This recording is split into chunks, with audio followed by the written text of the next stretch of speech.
Hi friends, எல்லாருக்கும் வணக்கம். இன்றைக்கி நம்மளோட சேனலில் நம்ம பருப்பு குழம்பு வந்து எப்படி பண்ணலான்னு பார்க்க போகிறோம். இந்த பருப்பு குழம்பு பார்த்திங்க அப்படின்னா தோசை, இட்லி, சப்பாத்தி, பூரி, ரைஸ் எல்லாத்துக்குமே ரொம்ப சூப்பராக இருக்கும். எல்லார் வீட்லேயுமே பண்ணக்கூடியதான். பட் நான் எங்கள் வீட்டில் எப்படி பண்ணுவேன்றதை உங்களுக்கு காட்டுறேன், அவ்வளோதான். அதுக்கு பார்த்திங்கன்னா நான் வந்து ஒரு அரை கப் அளவுக்கு பாசிப்பருப்பு, அரை கப் அளவுக்கு வந்து துவரம்பருப்பு எடுத்திருக்கேன். நான் பண்ணும்போது இந்த 2 பருப்புமே சம அளவு எடுத்துக்குவேன். சப்போஸ் உங்களுக்கு ஏதாவது ஒரு பருப்பு பிடிச்சிருந்தாலும் பிடிக்கலனாலும் ஏதாவது ஒன்று கூட்டிக்கலாம், குறைச்சிக்கலாம், அது உங்களோட இஷ்டம் தான். நான் எப்போவுமே சம அளவு எடுத்துப்பேன். பருப்பை பார்த்திங்கன்னா நல்லா வாஷ் பண்ணிவிட்டு ஒரு 1/4 மணி நேரம் வந்து நல்லா ஊற வச்சுக்கலாம்.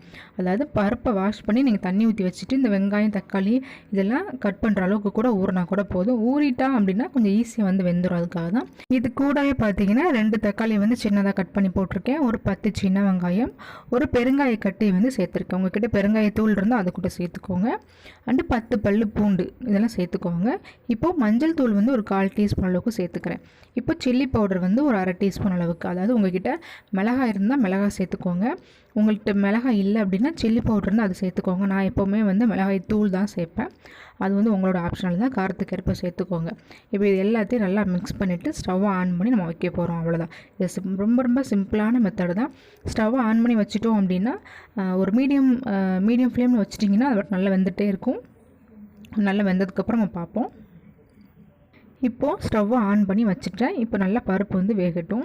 இப்போ பார்த்திங்கன்னா ஒரு 10 நிமிஷம் ஆயிருக்கு. நல்லா ஊற வச்சிட்டோம் அப்படின்னா பருப்பு வந்து நல்லா ஈஸியாக வந்து வெந்துடும். ஒரு 3/4 பதத்துக்கு வந்து நல்லா வெந்துருச்சு. இன்னும் ஒரு 2 கொதி நல்லா கொதித்து வந்தது அப்படின்னா நல்லா கடையிறதுக்கு நமக்கு ரொம்பவே ஈஸியாக இருக்கும்.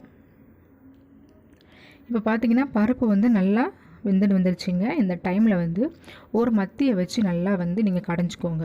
சப்போஸ் உங்கள்கிட்ட மத்தி இல்லை அப்படின்னா இந்த கரண்டியை வச்சு கூட நல்லா கூட நீங்கள் மசிச்சுக்கலாம். அது உங்களோட இஷ்டம் தான்.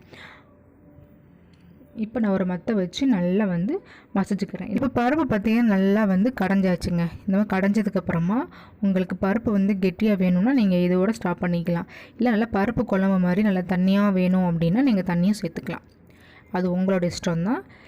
நான் லாஸ்ட்டாக கொஞ்சம் உப்பு சேர்த்துட்டு அது தண்ணியை வந்து எடுத்து வச்சிடலாம். இப்போ நம்ம தாளித்து வந்து அதில் ஊற்றிக்க போகிறோம்.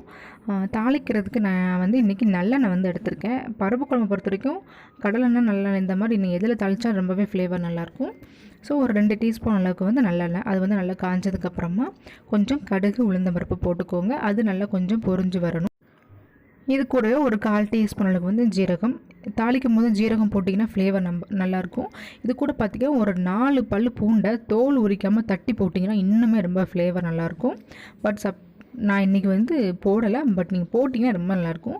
அப்புறம் 2 சின்ன வெங்காயத்தை சின்னதாக கட் பண்ணி வச்சுருக்கேன். ஒரு வத்தலை கிள்ளி போட்டு 4 இன்ச் கருவேப்பிலை போட்டு தாளிச்சிட்டோம் அப்படின்னா நம்மளோட தாளிப்பு வந்து முடிஞ்சது. இப்போ வந்து இதை நம்ம பருப்பில் வந்து தட்டிட்டோம் அப்படின்னா பருப்பு குழம்பு ரொம்ப சிம்பிளான மெத்தடில், ரொம்ப டேஸ்டியான மெத்தடில் பண்ணியாச்சு. நான் எப்போவுமே இப்படி தான் பண்ணுவேன். ஃபைனலாக பார்த்தீங்கன்னா ஒரு டீஸ்பூன் அளவுக்கு வந்து நெய்யை வந்து நீங்கள் அப்படியே சுற்றி விட்டீங்க அப்படின்னா பருப்பு குழம்பு வந்து ரெடி. அந்த பருப்பு குழம்பு சப்பாத்திக்கு பார்த்தீங்கன்னா ரொம்பவே சூப்பராக இருக்கும். சாதத்துக்கும் ரொம்ப சூப்பராக இருக்கும். ரசம் சாதத்துக்கு ரொம்பவே சூப்பராக இருக்கும். சேனலில் போடுற வீடியோஸ்லாம் உங்களுக்கு பிடிச்சிருந்தது அப்படின்னா மறக்காமல் வந்து லைக் பண்ணிடுங்க. இதான் ஃபஸ்ட் டைம் நீங்கள் பார்க்குறீங்க அப்படின்னா சப்ஸ்கிரைப் பண்ணிடுங்க. முடிஞ்சால் உங்கள் ஃப்ரெண்ட்ஸுக்கும் நீங்கள் ஷேர் பண்ணுங்கள். ஓகே ஃப்ரெண்ட்ஸ், நீங்கள் இந்த பருப்பு குழம்பு ட்ரை பண்ணி பார்த்துட்டு எப்படி இருக்குன்னு சொல்லுங்கள். தேங்க்யூ.